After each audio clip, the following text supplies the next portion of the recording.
You have to strike a better balance between those things and take advantage in moments like now when the premiums are lower to buy the sovereign stuff that has high Yeah. liquidity, high recognizability. And once the premiums on that, start to explode, then you can start focusing, if you're still in a stacking kind of mode, doing a long-term dollar cost average, which has been a little bit of a theme of this video. Then you start stacking more of the generic stuff. Hey everyone, welcome to Bald Guy Money. I am Bald Guy, and today I am joined by Ron from Ron's Basement, who I know many of you enjoyed our last video together, and I'm sorry that it took so long to get you back on. Ron, welcome to Bald Guy Money. Well, thank you, Bald Guy. And it's a big honor for me to get to join you here on your show. So thank you. Fantastic, man. Recently I did a video where I showed a breakdown of how much one's net worth I think should be in metals. Now, without revealing how you do things, I don't want to put you on the spot. I'd like to know, Ron, what range you think makes sense for somebody to have in physical precious metals as a percentage of their total net worth. And in your opinion, Ron, do you think there's such thing as too much metals in a portfolio?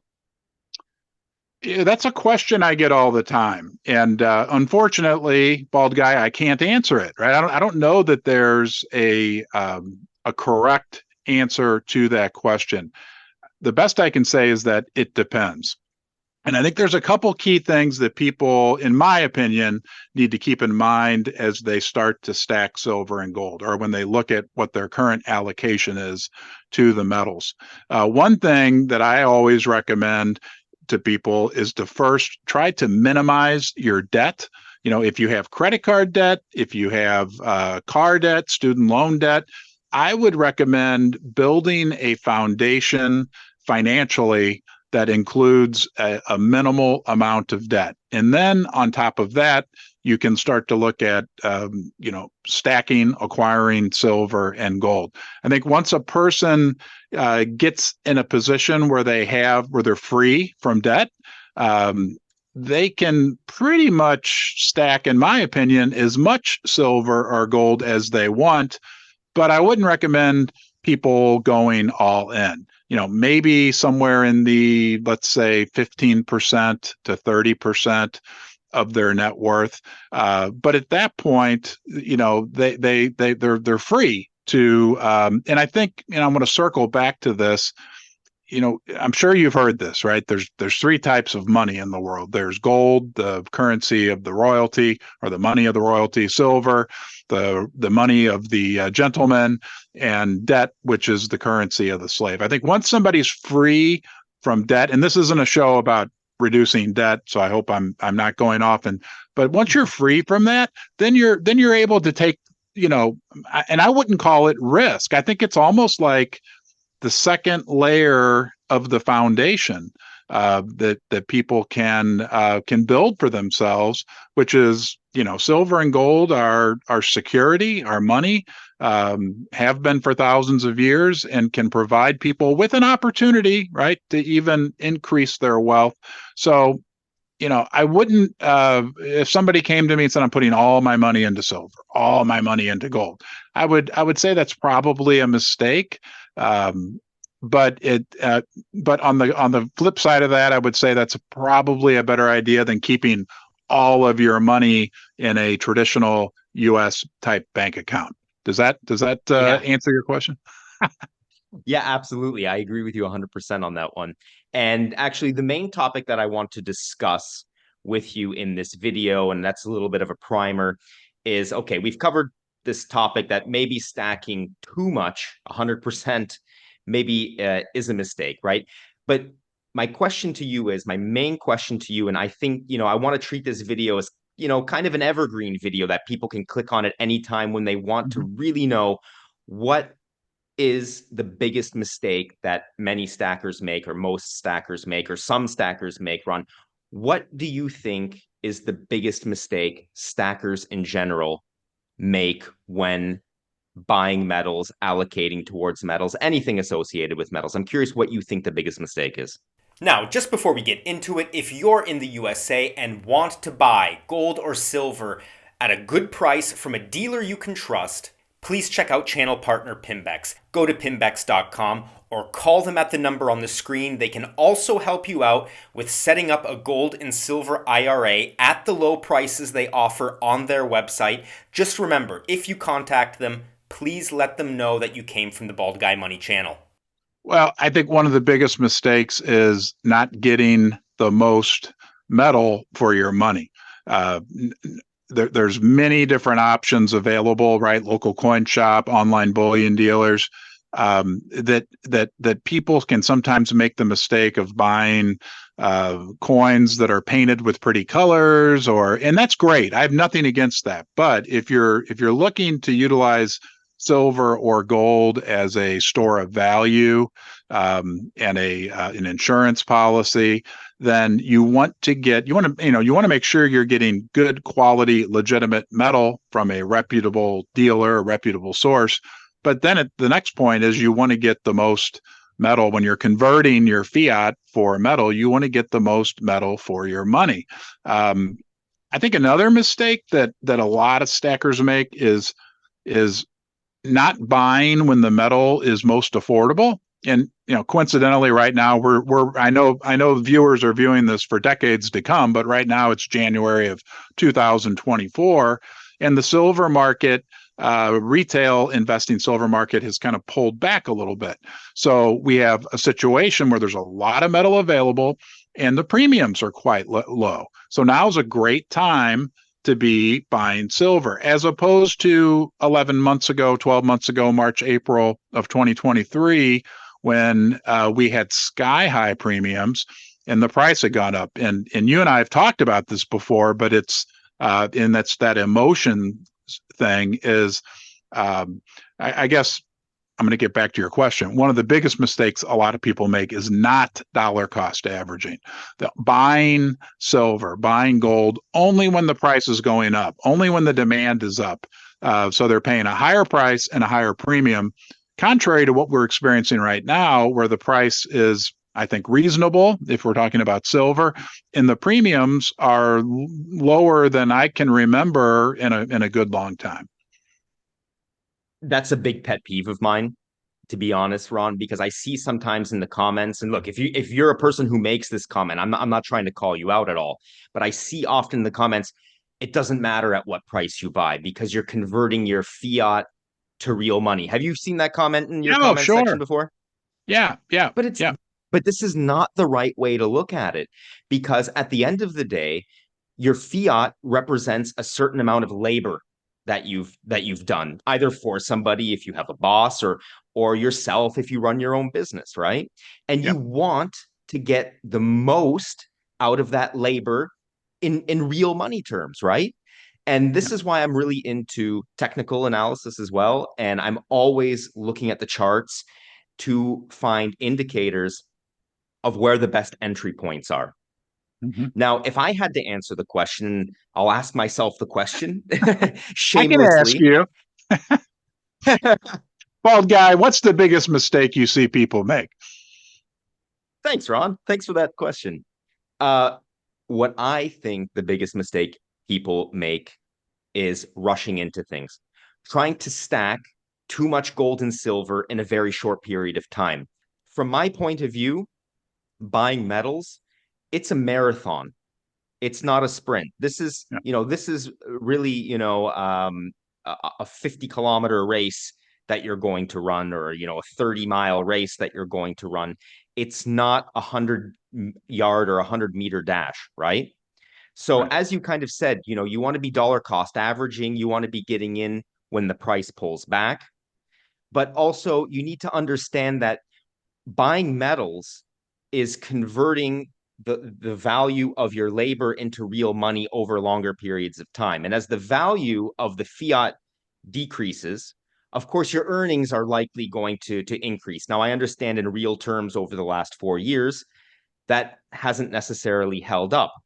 But usually, as a rule of thumb, since 1971, if we look at it, as inflation has gone up, so have wages, and so have the price so have the prices of metals, right?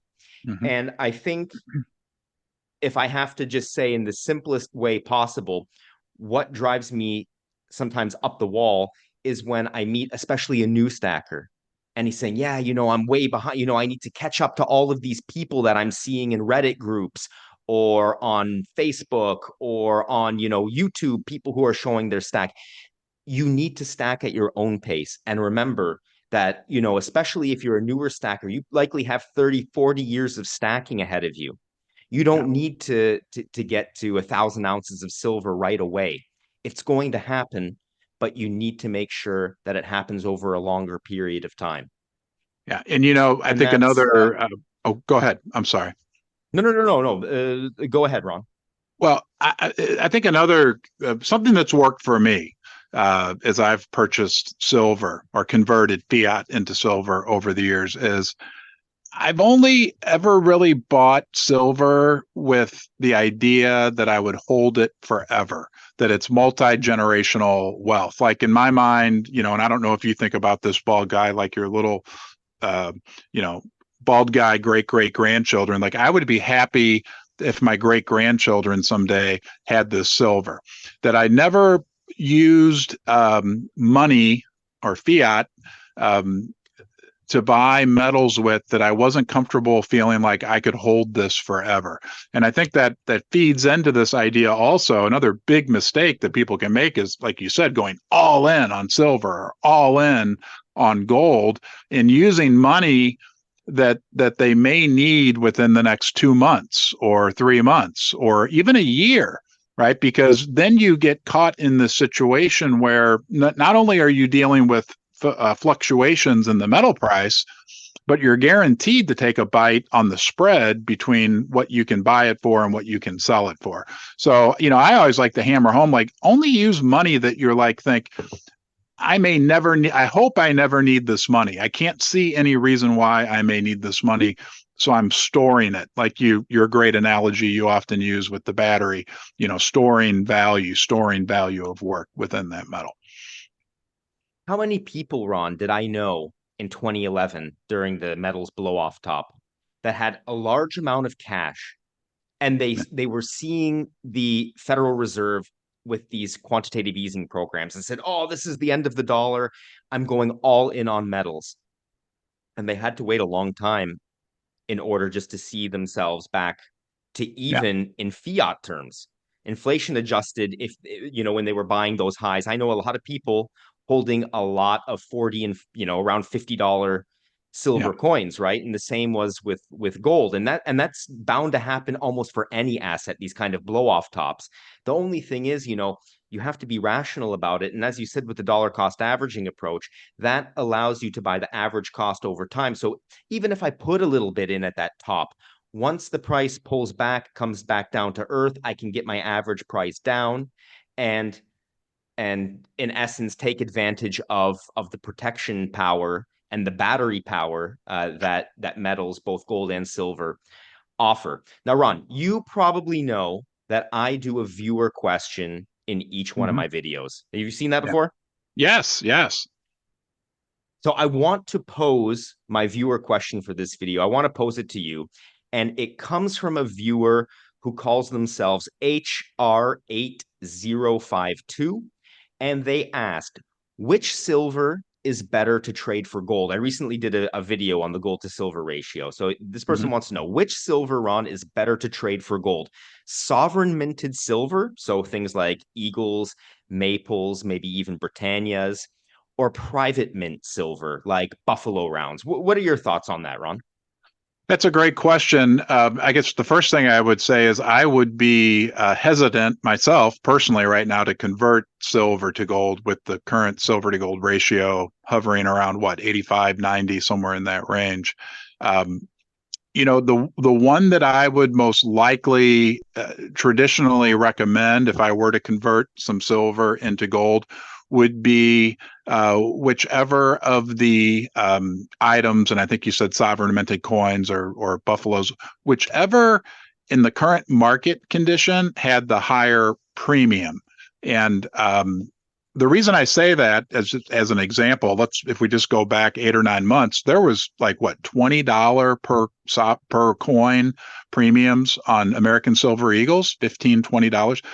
If you can capitalize on that, and I think some people did, if you are wanting to convert, that would have been a good time to convert American Silver Eagles into gold coins, in my opinion. So, generally speaking, obviously, I would prefer to hold on to sovereign minted coins, but I would look at the relative value, and whichever one was producing more of an outsized premium at a given time, that would be recognized by the party that you're trading with for that gold is the one that I would choose.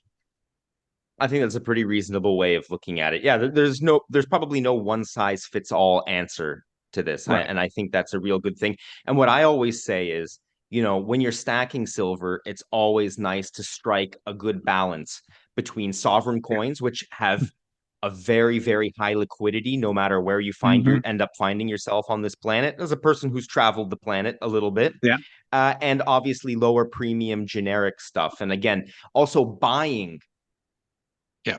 also strongly depends on how those premiums are fluctuating, because a lot of people were still buying those Eagles, as you said, when they were $45 a pop, when you could have bought at the same time those silver generic Buffalo rounds for below Right. $30 a pop. And that's, a bit of psychology there that I also don't understand. You have to strike a better balance between those things and take advantage in moments like now when the premiums are lower to buy the sovereign stuff that has high Yeah. liquidity, high recognizability. And once the premiums on that, start to explode, then you can start focusing, if you're still in a stacking kind of mode, doing a long-term dollar cost average, which has been a little bit of a theme of this video. Then you start stacking more of the generic stuff Yeah. at that time. I couldn't agree with you more. Ron, one quick question. Can I I'm throw going to one catch more you a little thing in, bit. Roger, quickly, Yeah, of in course, of regards to the course. question from your viewer? So in this, and I think you said this, but it bears repeating. In the current environment, if someone were to come to me and say, "Look, I can either trade 80 American Silver Eagles or 82 Buffaloes to get 1 ounce of gold," in this current environment where we are, where there isn't this big premium on the sovereign coins, I would trade the Buffaloes in a second. I would, 100%. yeah. So it's kind of another way to answer that question, but I would, you're not getting a good enough premium on your sovereign coins. And like you said, and that was a great point, now's the time to be buying sovereign coins. I mean, when I look online at these prices, I'm like, well, why not pay an extra 45 cents an ounce and get a Krugerrand or a Philharmonic or a little more and get an American Silver Eagle. Yeah, you know what? There are going to be a lot of bears in the comments saying, "Yeah, I'm expecting silver to go down to 17." Um, and the fact of the matter is, a lot of people who are buying that sovereign stuff now are going to be laughing at those people later. Yeah. I did actually want to ask you about something you mentioned. Here's a Oh, Philharmoniker, yes. Austrian Philharmonic coin. Why are these coins so unloved, Ron? Why? I don't know. That's a good question. I have some. I love them. I mean, they have all these string instruments on the back.